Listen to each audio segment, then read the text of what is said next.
ദിയ പറയുകയാണ്. പഠിച്ചു വലിയ ഡോക്ടറായിട്ടൊക്കെ ഇറങ്ങിയാൽ അമ്മയും ഞങ്ങൾ അനിയത്തിമാരുമൊക്കെ അയാൾക്ക് അപമാനമാകും എന്ന് പറയാൻ പറ്റത്തില്ല. ആ രീതിയിലാണ് പോക്ക്. ഭാഗ്യലക്ഷ്മി പറയുകയാണ്, അവൻ പെട്ടെന്നുള്ള ദേഷ്യത്തിലായിരിക്കും തല്ലിയത്. എന്തായാലും ഞാൻ വളർത്തിയ എന്റെ മോൻ നമ്മൾ സംശയിക്കുന്നത് പോലെ വഴിവിട്ട രീതിക്കൊന്നും ജീവിക്കത്തില്ല. എന്റെ കഷ്ടപ്പാടുകൾ അവൻ കാണുന്നുണ്ടല്ലോ, അറിയുന്നുണ്ടല്ലോ. പിന്നെ ഇതൊക്കെ കണ്ടില്ലാന്ന് നടിച്ച് മുന്നോട്ടു പോകാൻ അവന് പറ്റുമോ? കരഞ്ഞുകൊണ്ട് ദീപ പറയുകയാണ്, അച്ഛനും ഏട്ടനുമൊക്കെ സഹിക്കാൻ പറ്റുന്നില്ലെങ്കിൽ അവരോട് എന്നെ ഒന്ന് കൊന്നുതരാൻ പറയ്. എനിക്കിപ്പോൾ ജീവിക്കണമെന്നേ ഇല്ലമ്മേ. ചെയ്യാത്ത കുറ്റത്തിന് ഇങ്ങനെ ശിക്ഷിക്കപ്പെടുന്നതിലും നല്ലത് മരിക്കുന്നത് തന്നെയാണ്. ദീപയുടെ സങ്കടമൊക്കെ കണ്ട് ആകെ വിഷമിക്കുകയാണ് ഭാഗ്യലക്ഷ്മിയും ദിയയും. പിന്നീട് ദേഷ്യത്തോടുകൂടി ദിലിയുടെ അടുത്തേക്ക് പോവുകയാണ് ഭാഗ്യലക്ഷ്മി. ദിയ പറയുകയാണ്, ഇതേ സംഭവം ഉണ്ടായിട്ട് എന്റെ കാരണത്താണ് ഏട്ടൻ തല്ലിയതെങ്കിൽ ഞാൻ തിരിച്ചു തല്ലിയേനെ. ഏട്ടനാണെന്ന് കരുതി തെറ്റ് ചെയ്യാതെ നമ്മുടെ ദേഹത്ത് കൈവയ്ക്കാൻ അയാൾക്കൊരു അധികാരവും ഇല്ല. പിന്നീട് ദിലിയുടെ മുറിയിലേക്ക് എത്തുകയാണ് ഭാഗ്യലക്ഷ്മി. വാതിൽക്കൽ വന്ന് ദിലീന്ന് വിളിക്കുമ്പോൾ കട്ടിൽ നിന്നും ചാടി എഴുന്നേൽക്കുകയാണ് ദിലി. അമ്മയെ കാണാനുള്ള കതി കൊണ്ടാണ് മോൻ ഫോൺ വിളിച്ചതെന്നാണ് അമ്മ ആലോചിച്ചത്. അതിനിടയിൽ ഇവിടെ അതിനപ്പുറം നാടകങ്ങൾ നടന്ന വിവരം അമ്മ അറിഞ്ഞില്ല. ദേഷ്യപ്പെട്ട് ദിലി പറയുകയാണ്, ഞാൻ ചെയ്തത് തെറ്റായിട്ട് എനിക്ക് തോന്നിയിട്ടില്ല. റൂമിൽ നിന്നും പുറത്തേക്ക് ഇറങ്ങിയ ദിലിയോട് ഭാഗ്യലക്ഷ്മി പറയുകയാണ്, നിനക്ക് നിന്റെ അനിയത്തിമാരെ അറിയാം. ഈ വീട്ടിൽ ഏറ്റവും അച്ചടക്കമുള്ളത് ദീപയാണ്. അവളെ കുറിച്ച് ഇന്നേ വരെ ഒരു കംപ്ലൈന്റും കേട്ടിട്ടില്ല. പെട്ടെന്ന് മുറി 2 അങ്ങനെയാണ് ദിയയുടെ പോക്ക്. അതുകൊണ്ട് സ്റ്റുഡൻസും ടീച്ചേഴ്സും ഒക്കെ അവളെ പറ്റി പരാതി പറഞ്ഞിട്ടുണ്ട്. ആ നേരത്ത് ചില ടീച്ചേഴ്സ് ചോദിച്ചിട്ടുണ്ട്, ദീപയുടെ അനിയത്തി തന്നെയാണോ ദിയയെന്ന്. അത്രയ്ക്ക് അന്തരമുണ്ട് അവരുടെ സ്വഭാവങ്ങൾ തമ്മിൽ. പാവമായിട്ട് എന്റെ പെങ്ങൾ ഒരു സമയം വന്നപ്പോൾ അവളുടെ തന്റെ ഇടം കാണിച്ചു. അവൾക്കിപ്പോൾ വയസ്സ് 10-22 ആകാറായിട്ടില്ലേ അമ്മേ? അപ്പോ അവളുടെ വിവാഹത്തെ പറ്റി അമ്മ ചിന്തിക്കണമായിരുന്നു. അമ്മ ഏതു നേരവും ജോലി തിരക്കായിട്ട് നടക്കുകയാണ്. അഴിമതി ചെയ്യാത്ത ഓഫീസർ എന്ന് പേരെടുക്കാൻ നടക്കുകയാണ്. അതിനിടയിൽ അമ്മയുടെ പെൺമക്കളെ കുറിച്ച് ചിന്തിക്കുന്നില്ല. ഇതൊന്നും കേട്ട് ഇഷ്ടപ്പെടാതെ ഭാഗ്യലക്ഷ്മി ചോദിക്കുകയാണ്, എന്റെ മക്കളെ കുറിച്ച് ഞാനല്ലാതെ പിന്നെ ആരാണ് ചിന്തിക്കുന്നത്? അച്ഛന്റെ സ്വഭാവം ശരിയാണെന്നൊന്നും ഞാൻ പറയുന്നില്ല. പക്ഷെ അതിനെ മാറ്റിയെടുക്കാനൊന്നും നിൽക്കാതെ അച്ഛനുമായി ചേർന്ന് പെൺമക്കളുടെ ഭാവിയെ പറ്റി സീരിയസ് ആയി ചിന്തിക്കുകയാണ് വേണ്ടത്. ഇനിയിപ്പോ അവൾക്കൊരു നല്ല ബന്ധം കിട്ടുമോ അമ്മേ? അവളുടെ കാര്യം പോട്ടെ, അവളുണ്ടാക്കി ഈ നാണക്കേട് കൊണ്ട് ദിയയുടെ കാര്യം പോലും കഷ്ടത്തിലാകും. ഭാഗ്യലക്ഷ്മി പറയുകയാണ്, അമ്മയ്ക്ക് ഒരു കാര്യം മനസ്സിലായി. നീയും നിന്റെ അച്ഛനെ പോലെ തന്നെയാണ് ചിന്തിക്കുന്നതെന്ന്. അല്ലെങ്കിൽ ഇങ്ങനെയൊന്നും സംസാരിക്കില്ല. ദീപയ്ക്കുണ്ടായ ദുരന്തം അറിയുമ്പോൾ നീ അവളെ തല്ലാനും കൊല്ലാനും ഓടിവരുമെന്ന് ഞാൻ കരുതിയില്ല. പകരം അവളെ ചേർത്ത് പിടിച്ച് ആശ്വസിപ്പിക്കുമെന്നാണ് ഞാൻ കരുതിയത്. നാളെ ഞാനൊരു ഡോക്ടറാണ്. എനിക്കും കുടുംബത്തിനും മോശപ്പേരുണ്ടാക്കിയ ഒരുത്തിയെ ഞാൻ എങ്ങനെയാണ് അടക്കി പിടിക്കുന്നത്? അടിച്ചവളുടെ കരണം പൊട്ടിക്കുകയാണ് വേണ്ടത്. ദേഷ്യപ്പെട്ട് ഭാഗ്യലക്ഷ്മി പറയുകയാണ്, ദിലി, ഇനി ഇതിന്റെ പേരിൽ വാക്കുകൊണ്ടോ പ്രവൃത്തി കൊണ്ടോ നീ അവളെ വേദനിപ്പിച്ചാൽ പിന്നെ അവളുടെ അല്ല നിന്റെ കരണത്തടിക്കുന്നത് ഞാനായിരിക്കും. അത് കേട്ടൊന്ന് ഞെട്ടുകയാണ് ദിലി. മക്കളുടെ അച്ഛനെ കൊണ്ട് ഒരുപാട് അനുഭവിച്ചു കഴിഞ്ഞു. ഇനി മക്കളും അച്ഛനെ പോലെ ആയാൽ ഞാൻ വേദനിച്ചും സങ്കടപ്പെട്ടും കാലം കഴിക്കില്ല. തിരുത്തേണ്ടതാണെങ്കിൽ അത് ആ സമയത്ത് തന്നെ തിരുത്തിയിരിക്കും. ബുദ്ധിയുള്ള മക്കൾ നന്നായി പഠിച്ചാൽ അവർ ഡോക്ടറാകും. ചിലപ്പോൾ അതിലും മുകളിലേക്ക് ഉയരും. എന്ന് വെച്ച് അവര് നല്ല മനുഷ്യർ ആകണമെന്നില്ല. നിന്നെക്കുറിച്ചും എനിക്ക് ഒരുപാട് പ്രതീക്ഷകൾ ഉണ്ട്. അത് മുളയിലേ നുള്ളരുത് എന്റെ മോൻ. അത്രയും പറഞ്ഞ് താഴേക്ക് പോവുകയാണ് ഭാഗ്യലക്ഷ്മി. ദേഷ്യപ്പെട്ട് അങ്ങനെ തന്നെ നിൽക്കുകയാണ് ദിലി. പിന്നീട് കാണിക്കുന്നത് പുറത്ത് വിജയകുമാറിനോടൊപ്പം നിൽക്കുകയാണ് ദിലി. വിജയകുമാർ പറയുകയാണ്, നമ്മുടെ വീട്ടിൽ എന്നെ മനസ്സിലാക്കുന്നത് നീ മാത്രമാണ് മോനെ. പലരോടും പറഞ്ഞിട്ടുണ്ട് എനിക്ക് ഒരു മോനെ ഉള്ളൂന്ന്. മറ്റ് 2 പെൺമക്കളും അമ്മയുടെ ആജ്ഞകൾ മാത്രം അനുസരിക്കുന്നവരായിട്ട് നിൽക്കുവാണെന്ന്. അവിടെയൊക്കെ എനിക്ക് ആകെയുള്ള ഒരു ആശ്വാസം നീ മാത്രമാണ് മോനെ. അച്ഛൻ എന്തൊക്കെ പറഞ്ഞാലും സ്വന്തം മോനെ രക്ഷിക്കാനായി ആ സദാനന്ദൻ മുതലാളി കാണിച്ചത് കുറച്ചു കൂടിപ്പോയി. അച്ഛന്റെ ഏറ്റവും അടുത്ത സുഹൃത്തല്ലേ അയാള്. എത്രയെത്ര കേസുകൾ അയാൾക്കും മോനും വേണ്ടി അച്ഛൻ വാദിച്ചിട്ടുള്ളതാണ്. എന്നിട്ട് ദീപയ്ക്ക് മാത്രമല്ലല്ലോ നമ്മുടെ കുടുംബത്തിന് മുഴുവൻ മോശപ്പേരുണ്ടാക്കുന്ന പണിയല്ലേ അയാൾ കാണിച്ചു വെച്ചത്. വിജയകുമാർ പറയുകയാണ്, എടാ അതൊന്നും ഞാൻ അറിഞ്ഞില്ല. നിന്റെ ഞാൻ അയാളോട് നിന്റെ അമ്മ കോടതിയിൽ പ്രസന്റ് ആകരുത് എന്ന് പറഞ്ഞിരുന്നു. നിന്റെ അമ്മയോട് ഞാൻ പറഞ്ഞിരുന്നു കോടതിയിൽ വരരുതെന്ന്. എടാ അതിനയാള് ഇങ്ങനെയൊരു മാർഗം തിരഞ്ഞെടുക്കുമെന്ന് ഞാൻ സ്വപ്നത്തിൽ പോലും കരുതിയില്ല. അതുകൊണ്ട് ഞാനിപ്പോൾ മോനെന്റെ ഓഫീസിലേക്ക് വന്നപ്പോൾ കണ്ടില്ലേ, എന്റെ മുറി ശൂന്യമാണ്. ജൂനിയേഴ്സിന്റോടൊന്നും വരണ്ടെന്നാണ് ഞാൻ പറഞ്ഞിരിക്കുന്നത്. ഭാര്യയോടും പെൺമക്കളോടും വഴക്കിടാൻ താല്പര്യമില്ലാത്തത് കൊണ്ടാണ് ഇനി അങ്ങോട്ടും ഇല്ല. ചുരുക്കി പറഞ്ഞാൽ ലോഡ്ജും അനാഥമായ ഓഫീസ് മുറിയുമായിട്ട് കഴിയുകയാണ്. ദിലി പറയുകയാണ്, എന്തായാലും നാട് മുഴുവൻ ദീപയുടെ കഥകൾ അറിഞ്ഞു എങ്കിൽ പിന്നെ അതിന് കാരണക്കാരായവരെ അച്ഛന് നിയമത്തിന്റെ മുൻപിൽ കൊണ്ടുവരരുതായിരുന്നോ? അങ്ങനെ കൊണ്ടുവരാൻ ശ്രമിച്ചാൽ ഓൺലൈൻ മാധ്യമങ്ങൾ അത് ചർച്ചയാക്കും. ദിവസവും നടക്കുന്ന സംഭവങ്ങൾ പൊടിപ്പും തൊങ്ങലും വെച്ച് സമൂഹത്തെ അറിയിക്കും. അവിടെ പ്രതികളേക്കാൾ കൂടുതൽ നാണം കെടുന്നത് മോന്റെ പെങ്ങളായിരിക്കും. ദിലി പറയുകയാണ്, എനിക്കിത് വലിയ നാണക്കേടായിപ്പോയി അച്ഛാ. കോളേജിൽ വെച്ച് എന്റെ മുന്നിൽ വെച്ചൊക്കെ ആരും ഒന്നും പറയുന്നില്ലെങ്കിലും അടക്കി പിടിച്ചുള്ള അവരുടെ സംസാരങ്ങൾ ഞാൻ കേൾക്കുന്നുണ്ട്. എന്ന് വെച്ചാൽ മൊബൈലിൽ കിടക്കുവല്ലേ ഓരോരോ രംഗങ്ങൾ. വിജയകുമാർ പറയുകയാണ്, അവളെ ട്രാപ്പിലാക്കിയത് അവളുടെ കൂട്ടുകാരിയാണെന്നാണ് പറയുന്നത്. പക്ഷേ അമ്മ വളർത്തിയ മോള് വഴിതെറ്റിപ്പോയപ്പോൾ അത്തരം ദൃശ്യങ്ങൾ ആരെങ്കിലും പകർത്തിയതാണോ എന്ന് ആർക്കറിയാം. ദിലി പറയുകയാണ്, ദിയയ്ക്കാണ് അങ്ങനെ സംഭവിച്ചതെങ്കിൽ നമുക്ക് മനസ്സിലാക്കാം. അവളുടെ പോക്ക് അങ്ങനെയാണല്ലോ. എന്നാൽ ദീപയിൽ നിന്ന് ഞാനിതൊട്ടും പ്രതീക്ഷിച്ചില്ല. ഞാനും അങ്ങനെ തന്നെയാണ് മോനെ. 2 പെൺമക്കൾക്കും മോളുടെ അമ്മ അവളുടെ സ്വഭാവം പകർത്തി കൊടുത്തിരിക്കുകയാണ്. ഇനി അതവരുടെ ഭാവിയെ ബാധിക്കും. ഇനി അവർ വിവാഹം കഴിഞ്ഞു പോയാലും രണ്ടെണ്ണവും ഭർത്താവിന്റെ വീട്ടിൽ ഉറച്ചു നിൽക്കുമെന്ന് എനിക്ക് തോന്നുന്നില്ല.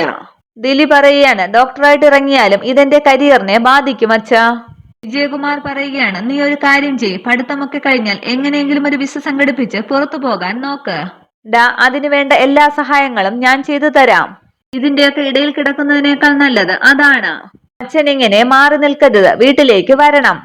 അതുപോലെ തന്നെ ദീപയുടെ കല്യാണത്തെ പറ്റി എത്രയും പെട്ടെന്ന് ചിന്തിക്കണം. അങ്ങനെയാണെങ്കിൽ ആ നേരത്തെങ്കിലും നിങ്ങൾ ഒന്നിച്ചു നിന്നിട്ട് ആ കല്യാണം അങ്ങ് നടത്തണം. പേരുദോഷം കേൾപ്പിച്ച നിന്റെ പെങ്ങളെ ആര് കെട്ടാനാടാ? ഇനിയിപ്പോ ആരെയെങ്കിലും വിലക്കെടുക്കണം. അതിന് ഒരുപാട് പണം വാരിയെറിയേണ്ടി വരും. ദിലി ചോദിക്കുകയാണ്, ഇത്രയും നാണം കെട്ടുവെന്നറിഞ്ഞപ്പോൾ അവൾക്ക് ആത്മഹത്യയെക്കുറിച്ച് ചിന്തിക്കാമായിരുന്നു. പേരുദോഷം കേൾപ്പിക്കാതെ. വിജയകുമാർ ചോദിക്കുകയാണ്, ഇനിയിപ്പോ സദാനന്ദനും കാർത്തിയുമാണ് തെറ്റ് ചെയ്തവർ എന്നിരിക്കട്ടെ, നിന്റെ അമ്മയ്ക്ക് ഒന്നുപൊടിക്ക് ഒതുങ്ങാമായിരുന്നു. എന്നാൽ പ്രശ്നം ഇത്രയും രൂക്ഷമാവില്ലായിരുന്നു. ആദ്യം കോടതി കൂടിയപ്പോൾ അവള് വന്നില്ല, മാന്യമായിട്ട് മാറി. രണ്ടാമത് കോടതി കൂടിയപ്പോൾ നിന്റെ അമ്മ വന്നത് എന്തിനാണെന്നറിയാമോ? എന്നെ തോൽപ്പിക്കാൻ. എന്നിട്ടിപ്പോ ഇവിടെ തോറ്റതാരാ? എടാ, കാർത്തികേയൻ ജയിലിൽ പോയി കഴിഞ്ഞാൽ ജയിൽ അവന് വീട് പോലെയാണ്. എന്നാൽ നിന്റെ അനിയത്തിയുടെ കാര്യമോ? അവളല്ലേടാ ഇപ്പോൾ ശരിക്കും തടവറയിലായത്. ഇതെല്ലാം സംഭവിക്കുമെന്ന് നിന്റെ അമ്മയ്ക്ക് നന്നായിട്ട് അറിയാമായിരുന്നു. എന്നിട്ടും എന്റെ തല കുമ്പിടുന്നത് കാണാനായിരുന്നു അവൾക്ക് തിടുക്കം. ഇപ്പൊ എന്തായടാ, എന്തായി? തല പൊക്കാൻ പറ്റുന്നുണ്ടോ ഇപ്പോൾ? പറഞ്ഞിട്ടിനി ഒരു കാര്യവും ഇല്ല. എന്തായാലും നീ കാറി കയറ്, ചെല്ല്. അതിനുശേഷം വണ്ടിയെടുക്കുകയാണ് വിജയകുമാർ. പിന്നീട് കാണിക്കുന്നത് വീട്ടിൽ വിഷമിച്ചിരിക്കുന്ന ഭാഗ്യലക്ഷ്മിയാണ്.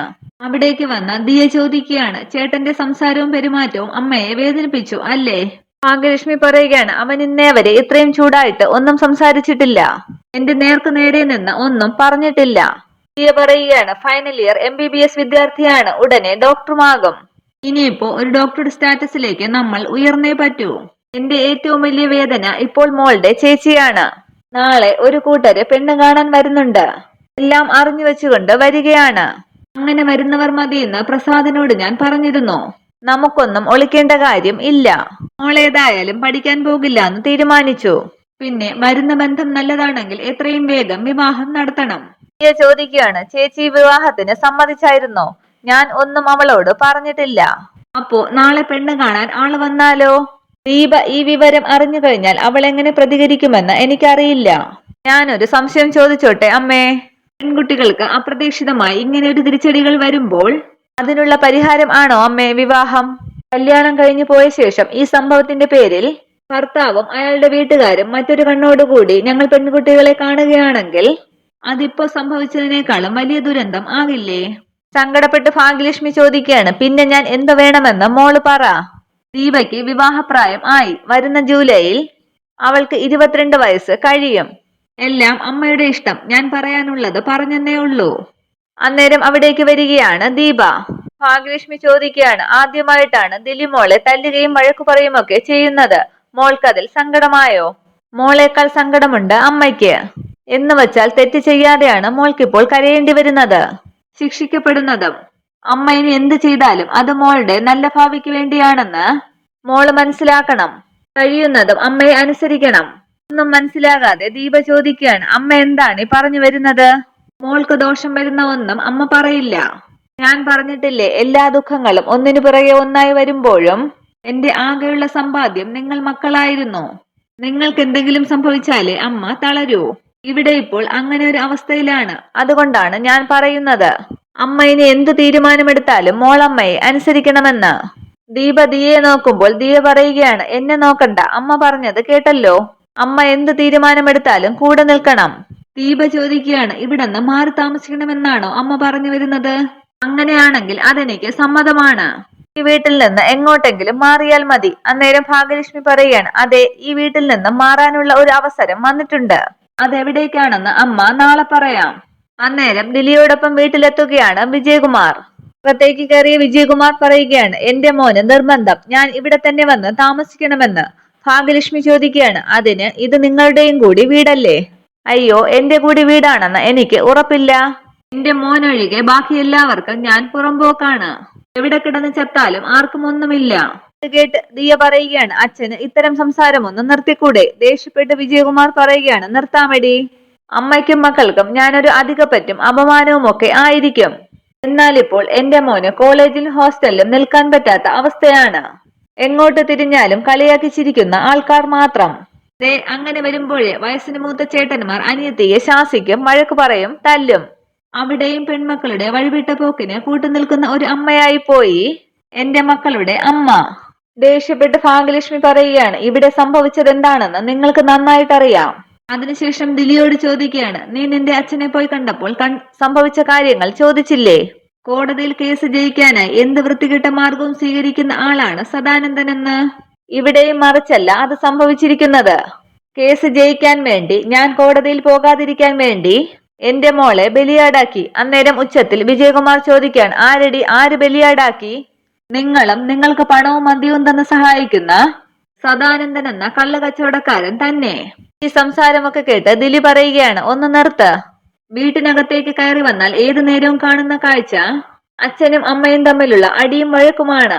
വിജയകുമാർ പറയുകയാണ്, പെൺമക്കളെ നേർവഴിക്ക് നടത്താതെ അവളിപ്പോൾ പുണ്യവളത്തി ചമയുകയാണ്. എന്നിട്ട് ദീപയെ നോക്കി പറയുകയാണ്, ദേ നിൽക്കുന്നു ചുരുണ്ടുകൂടിയ ഒരുത്തി. ഇനി ഇവളുടെ ഭാവി എന്താണെന്ന് വെച്ചാൽ നീ തീരുമാനിച്ചോ. വളർത്തണമെങ്കിൽ വളർത്താം, കെട്ടിച്ചയക്കണമെങ്കിൽ കെട്ടിച്ചയക്കാം, അതല്ല കൊല്ലണമെങ്കിൽ കൊല്ലാം. അത്രയും പറഞ്ഞ് മുകളിലേക്ക് കയറി പോവുകയാണ് വിജയകുമാർ. എല്ലാവരെയും ഒന്ന് നോക്കിയിട്ട് കൂടെ ദിലിയും പോകുന്നു. കരഞ്ഞുകൊണ്ട് നിൽക്കുന്ന ദീപയോട് ഭാഗ്യലക്ഷ്മി പറയുകയാണ്, ഇതിനപ്പുറമൊന്നും നിങ്ങളുടെ അച്ഛന്റെ ഭാഗത്തു നിന്നും പ്രതീക്ഷിക്കേണ്ട. മക്കള് മരിച്ചാലും ഒരു തുള്ളി കണ്ണീർ ആ കണ്ണിൽ നിന്നും വീഴില്ല. മോളൊരിക്കൽ പറഞ്ഞില്ലേ മോൾക്ക് മരിക്കാൻ തോന്നുന്നു. എന്നാൽ അമ്മയ്ക്കെങ്ങനെ ഒരുപാട് തവണ തോന്നിയിട്ടുണ്ട്. പിന്നെ പിടിച്ചു നിന്നത് നിങ്ങൾ മക്കൾക്ക് വേണ്ടി മാത്രമാണ്. ഇത്രയുമാണ് ഇന്നത്തെ എപ്പിസോഡ് വിശേഷങ്ങൾ. Okay, thank you.